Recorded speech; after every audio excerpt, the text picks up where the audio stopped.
Tell me what you think about the transfer portal. Me, basketball is my shit. That's my shit. And I see a guy will play a season, whatever, for a program that's not winning, and he just up and leave and go someplace else. How has that affected sports, in your opinion?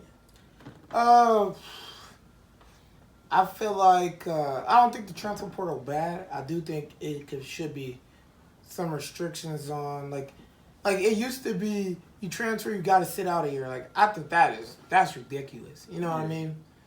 Now it's the transfer portal. You could just transfer, then transfer again, then transfer again.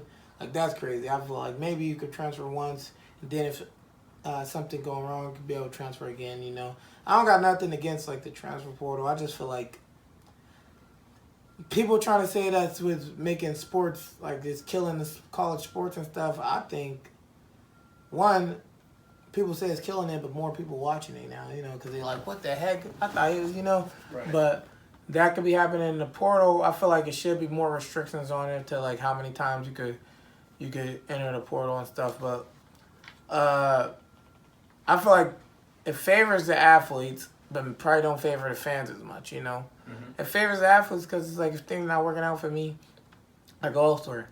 I do think the combination of the transfer portal and the NIL together spiked it so much. I think either one of them would have been good. Really good so the NIL's benefits the athletes a lot. Is really good for us, and it don't hurt the program whatsoever. The transfer portal, if things not working out for me, I know I need to go to a different school to be successful. Like I could do that, you know. It won't hurt the school at all. You know what I mean? If I feel like I'm, you know, and I feel like with those both together, that makes the transfer portal open to go. NIL with is endless opportunity always. Right. You know what I mean? So if you good, you know for a fact, or you don't even gotta. Most of the time, people already know where they going because it's like, all right, I know this school need me that, and I know they got a lot of money. Right. Hit the portal, they out of the portal in 2 days. They probably already somebody backdoored it or talked it through already. You know what I mean? But like, that's just the world we live in now. You know. And for the coaches, they got to play the game or you're going to fall behind. So It's like, I wouldn't say it's super bad, but both of them together definitely spike transferring all the time. And transferring not a good thing whatsoever, but I don't think you should get a whole year taken away for transferring once. But I feel like it'd be better if there was some more restrictions on it. Like you could transfer once and then a second time, then something come through. Or the second time you need a legit reason. Or a second time you need to make sure your coaches can release it, Right. Or something like that. But anybody know these things is turning to like the pros right now. It's like this is closest to the pros you're gonna get, especially for my sport, wrestling. Like folk style wrestling is this. Once you get to D1 college, it's the highest you could possibly be. You know what I mean? It's the peak of the sport. So this is the pros already.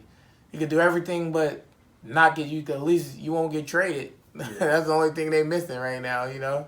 It's like every year is like a free agency. You can either hit the portal or tell this coach to pay me more, you know what I mean? So it's just like, it's definitely crazy.